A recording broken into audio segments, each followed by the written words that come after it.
O vídeo que transformou a loirinha, o meu macho Gustavo Machado, no comunista mais odiado da internet. Segundo os populares, Gustavo Machado passou pano para a ditadura militar brasileira só para criticar a China, que é uma coisa que ele detesta. Ninguém odeia mais a China que o Gustavo Machado. Vamos lá. Nesse sentido, assim, de impedir a industrialização do país, de impedir alguns avanços. Vou cortar aqui, vou falar antes do Gustavo. Manda ver.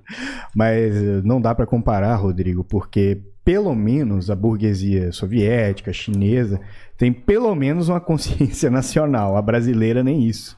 A burguesia brasileira, a cabeça dela tá lá em Miami, lá em Paris, etc. Né? Por mais que hajam erros aí no processo histórico. Né? Mas a burguesia soviética, ela é... E agora a nossa burguesia está sendo composta de influenciador de tigrinho, ou seja, até nisso nós estamos ficando para trás. O Brasil é igual rabo de cavalo, só cresce para trás.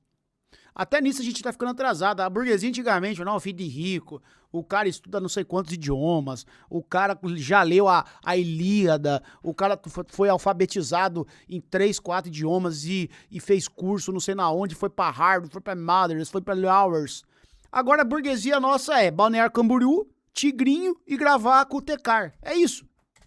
É isso. Forjada depois disso. Morar em Alphaville. Entendeu? Quando você chega ali em 85, você não tinha algo assim consolidado enquanto a burguesia soviética, assim como você não tinha na China nos anos 70. Ela vai ser criada depois. É porque eu acho que ele estava querendo falar burocracia, Sim. né? Burocracia. Não, era um pouco a burguesia mesmo. Mas o que pega é porque, tipo assim... Mal um pouquinho também, o Três Irmãos vai ter que assinar a carteira do Gustavo Machado, hein? Tá louco? O Gustavo Machado, é o Gustavo Machado no Três Irmãos Podcast e o Pastor Fim de Mundo lá no Inteligência Limitada. Primeiro, a história deles é muito mais antiga, então é muito mais fácil para eles terem talvez esse vínculo patriótico com a nação, com a terra, com o próprio povo, né? Do que o brasileiro em si. Primeiro que a gente é super miscigenado, a gente é uma mistura de um monte de raças, né? Isso não é um problema, isso é o que a gente é. Sim. Né? E outro, que a gente é muito mais jovem. Então, assim, a gente vem aqui, não sei, eu imagino que a burguesia do Brasil, por exemplo, nem são brasileiros. São famílias de outros lugares que fizeram a sua história de riqueza de outros lugares para cá ou construíram essa riqueza aqui, mas vindo de outros lugares, sabe? O passado histórico deles não é o Brasil. E talvez por isso eles não tenham amor pelo país. Eu entendo que é diferente da população de lá.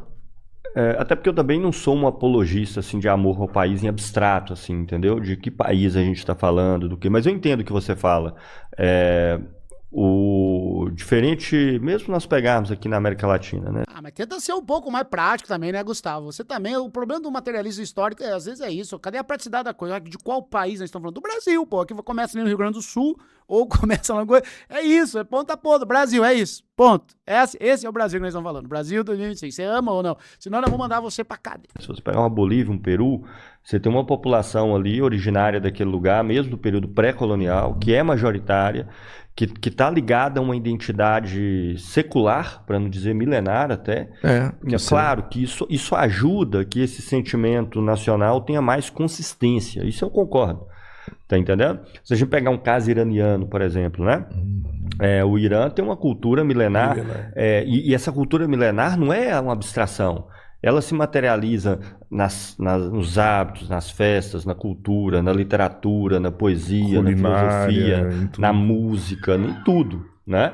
Então, quando eles falam do Irã, aquilo é muito mais concreto do que quando um brasileiro fala do Brasil, assim. Aí você fala, o Brasil, mas você está falando do que exatamente? Né?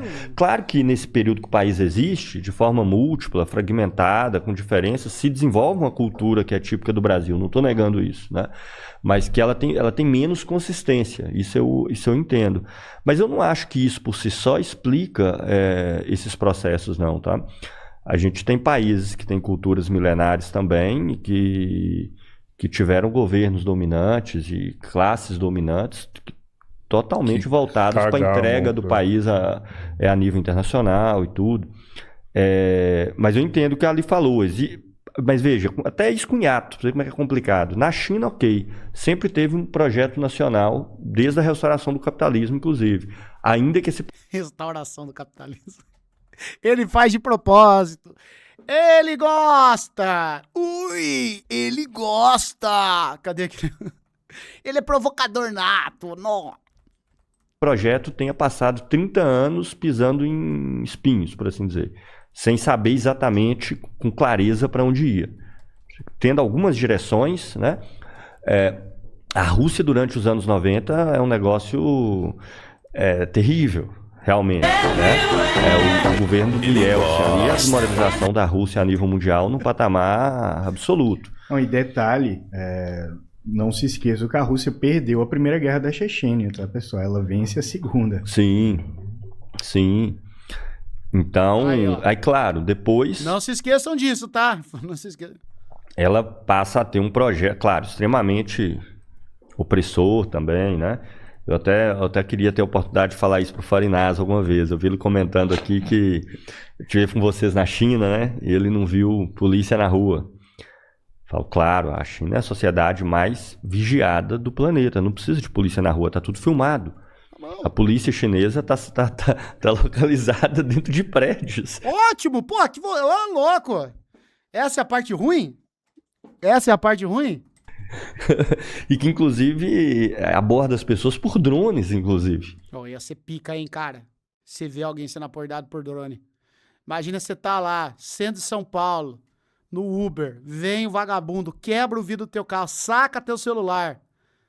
Assim, filho da puta, perdi meu celular, e agora como é que eu vou fazer? Desce um drone e... Não, calma, também nem tanto, calma, esqueci que isso aqui, o meu público é de esquerda. Não, o drone vai falar assim, senhor bandido, por favor, o senhor está preso. Pronto, tá mais humanizado. Aí desce o drone e fala, olha, o senhor tá preso, devolva o celular e tal. Pô, né? Ai. Bom, vai depender de quem vai controlar o drone, né? Se o cara tiver de mau humor, desce o drone e vai embora. Ou desce o drone e fala, senhor, devolva o celular. Né? Não existe essa opressão na China. Né? Não existe se você não tiver nenhuma intervenção política. Esse é o problema. Vai criar uma organização política lá. Vou te dar um exemplo. Mas pra quê? Criar organização política pra quê também? Mas comunista, ô Gustavo, vocês também, viu?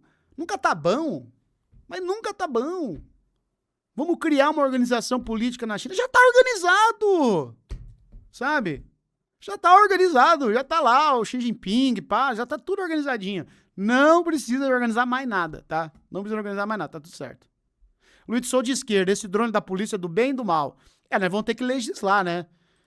Você imagina o nosso Congresso Nacional legislando sobre a abordagem de drones. Desce o laser, vai ter que ter um laser, né? Desce o laser no bandido, ou vai de... senhor, podia anestesia o cara, daí vem a polícia, prende, pronto, acabou. Ou amarra, ele joga uma cordinha, o droninho assim, aí joga uma cordinha nele, ele fica preso, socorro, né? Não sei, tem que legislar, chat, tem que legislar sobre o drone. Exemplo, não vou mencionar o nome, por questões óbvias. Minha organização tinha uma pessoa na China. PSTU? O PSTU se organiza internacionalmente como LIT. O que o PSTU quer fazer na China também? Ô, Gustavo, pelo amor de Deus. Vocês moram num Brasil num país de 200 milhões de habitantes, vocês estão preocupados com a China. O que o PSTU vai fazer na China? Foi libertar o povo chinês? Foi rachar partido na China? Mas não pode ver um partido que quer rachar até... Né? Liga Internacional dos Trabalhadores, que tem vários partidos em vários lugares do mundo. A gente tem agrupamentos na América Latina, Europa, simpatizantes no Paquistão, por exemplo. E tinha o drone com oferecimento da 365Bet. Foi lá rachar o Xi Jinping, cara. Uma pessoa lá. Do na China, inclusive trabalhando com professor em uma universidade e tudo mais. Quando eles descobriram a origem, e essa pessoa, para poder ir para lá, ela teve que tirar tudo da internet, que existia qualquer referência. Quando eles descobriram quem que ela era, ela foi mandada para fora do país imediatamente. O Xi Jinping na mesma hora. Some daqui, meu! Some daqui, mano! Some daqui! Some daqui! Some daqui! Some daqui! Some daqui! E olha que os alunos fizeram abaixo-assinados para poder que a pessoa que continuasse lá e tudo, não teve nenhum problema profissional desse ponto de vista, tá entendendo? Ela não tava fazendo rolo lá, não. Só tava observando o que tava acontecendo. O dia que a gente estiver na China, eu e você, a gente vai fazer uma manifestação lá. E você vai fazer uma... Não. Vai, tomara que você... Isso, vai lá na China fazer a pegadinha da manifestação, né? Aí, galera, aqui é o Rodrigão do canal Três Irmãos, estou aqui com o Gustavo Machado. Hoje a gente vai fazer uma trollagem. A gente vai mostrar para refutar a direitada. Vamos irritar os direitistas do Brasil. Vamos irritar os liberal, ANCAP, e nós vamos fingir. Chama o Ítalo Lucena, chama o Ítalo Lucena, né? Vai lá, vamos fazer uma pegadinha aqui. Nós vamos protestar contra a China. Aí eles vão lá. Chama o Rodrigo, Gustavo Machado, Ítalo Lucena, né? E e protesto. Meu amigo, vai descer o drone. Vai descer o drone em vocês, cara. Vocês fiquem espertos. Aí depois não adianta o Lula ter que entrar em contato com o Itamaraty pra mandar os restos de mortais de vocês. E a gente vai ter que pagar ainda, né? Que a gente que paga. É pegadinha, caralho, é pegadinha. É pegadinha, pô, é pegadinha, Xi Jinping, é pegadinha, sabe? Depois não adianta, tá? Não adianta falar pro Xi Jinping. É pegadinha, caralho. Olha só. Eu e você, nós vamos fazer uma manifestação lá. No não Brasil, vai, não. Durante Antes a ditadura, de fazer, se você não tivesse nenhuma intervenção política, é porque as pessoas... Tava tudo bem, você podia até dar azar e ser confundido às vezes com alguém, mas... Na ditadura? Se você não tivesse intervenção política nenhuma, se estivesse vivendo a sua vida civil, com a sua profissão, tentando ganhar o seu dinheiro, cara, tava de boa. Se você fosse parecido com um militante, os caras te ganhavam e te torturavam. Eu te falei que você poderia ser confundido. Ele falou isso. Caramba, cara, imagina os três sendo obliterados por um drone chinês por protestar na China de pegadinha, cara. Faça live, viu? Faça live, não deixa gravado não, faça live, tá? Pra não dar tempo deles... Foi o que eu falei no começo, mas até a confusão, ela depende de certas coincidências, né? Por exemplo, você tem casos que eu acho que até mencionei quando a gente tava no carro lá, o Paulo Coelho compunha junto com o Raul, depois virou autor dessas literaturas bostas aí. O Paulo Coelho foi confundido porque tinha uma figura com um nome parecido com o dele, tinha Paulo Coelho no nome também, eles identificaram, mas é um caso específico, né? Afora isso, numa sociedade com a ditadura... Um cara poderia não gostar de você, um cara do exército, não vou com a cara do Machado. Armava pra você, armava. A perseguição era política. Nem tanto. Tá doido, cara? Claro que não, Gustavo. Eu conheço vários generais, histórias... que os generais davam em cima de mulheres, de médicos, tudo, com aquela superioridade mas toda isso ali. Acontece hoje. Abuso de poder total. Mas isso era ocorre, mais intenso. Mas isso ocorre dentro de um equilíbrio de poder ali, né? Ele tem um limite que o sujeito pode esticar a corda aí, porque ele não tá sozinho dentro da estrutura de poder ali, não é... Não existe um... Não, gente, você está passando pano pra ditadura. Não é longe disso. É para que as pessoas possam reconhecer, você tá entendendo? Porque o que eu tô querendo chamar a atenção? Aí a pessoa vai lá pra China e ela vive lá, ela trabalha lá, ela recebe o salário e fala, olha, tá todo mundo aqui nas lojas, andando pelas ruas, cadê a ditadura? Fala, vocês não estão entendendo o que é uma ditadura. Uma ditadura não significa que a pessoa vai estar com um chicote na esquina, entendeu? Passou, pra você lembrar que é uma ditadura, tá aqui, pá. Não, é só se você tiver intervenção política, se você quiser mudar alguma coisa que tá lá dentro, você vai sofrer a repressão. Machado, o governo chinês está sempre fazendo mudanças a favor da população. E essas mudanças, elas acontecem após a população reclamar. A população reclama, reivindica e o governo muda. Rodrigão, a população vai reivindicar em função de suas necessidades. Exato. Isso aí, inclusive, é uma coisa que já aprenderam há mais de 100 anos. Por exemplo, quando o Vargas legitima o direito de greve no Brasil, não é porque ele estava ali pensando, nossa, como eu amo esses trabalhadores brasileiros. É porque ele olha, é melhor legitimar o direito de greve do que deixar que todas elas aconteçam de forma clandestina. É muito melhor para ele, Vargas, inclusive, não estou falando nem para os trabalhadores, ele instrumentalizar como que vai se dar as greves, saber quem que é as pessoas, institucionalizar os sindicatos, do que deixar essa coisa acontecer. Então isso é outra coisa, as pessoas vão sempre lutar pelas suas necessidades em qualquer... Cara, o que ele está dizendo dizendo aqui é o seguinte, que a ditadura da China, ela é terrível, porque a população que está lá, ela está vivendo à margem dessa ditadura. A partir do momento que aquela população ousar e criticar, ela será penalizada. E aí ele usa como exemplo a ditadura civil-militar brasileira. Só que a ditadura civil-militar brasileira era como que eu posso dizer?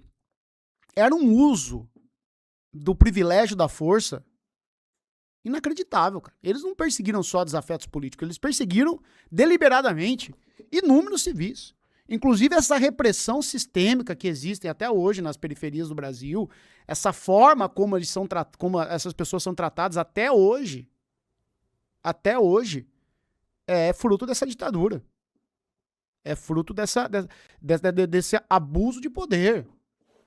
E sem contar que eles quebraram o Brasil, né? Sem contar que eles quebraram o Brasil. Destruíram o Brasil. Pelo menos tiveram, o Brasil, olha que beleza que tá o Brasil. Abandonaram o Brasil quebrado, falido. Qualquer lugar do mundo. E na China... Pô, cara, tem um filme aí recente, né? Que é o Agente Secreto, que é basicamente isso, cara. Ele não é um desafeto político. Ele é um desafeto pessoal e o cara usa todo o aparato estatal pra reprimir. O poder do Estado... É que assim, o Gustavo ele não gosta da China mesmo, senão é novidade e tal, e ele critica. E assim, a gente brinca aqui, mas tudo nesse mundo é passível à crítica. A grande questão é que eu acho que comparar a ditadura civil-militar brasileira com a China hoje é desproporcional demais, cara. A ditadura no Brasil foi terrível demais, gente. E quanto mais você abre os documentos, mais você olha, mais você estuda, mais você lê sobre, você percebe o quanto foi sanguinária, cafajeste, nefasta, de tomar de assalto o poder do Estado mesmo e usar e usufruir dele a seu bel prazer, cara. É uma coisa muito terrível, cara. A Comissão Nacional da Verdade, acho que foi, assim, o governo Dilma foi derrubado, gerou crise, tem responsabilidade na crise que o Brasil viveu, mas a Comissão Nacional da Verdade foi a grande obra, eu diria, da China,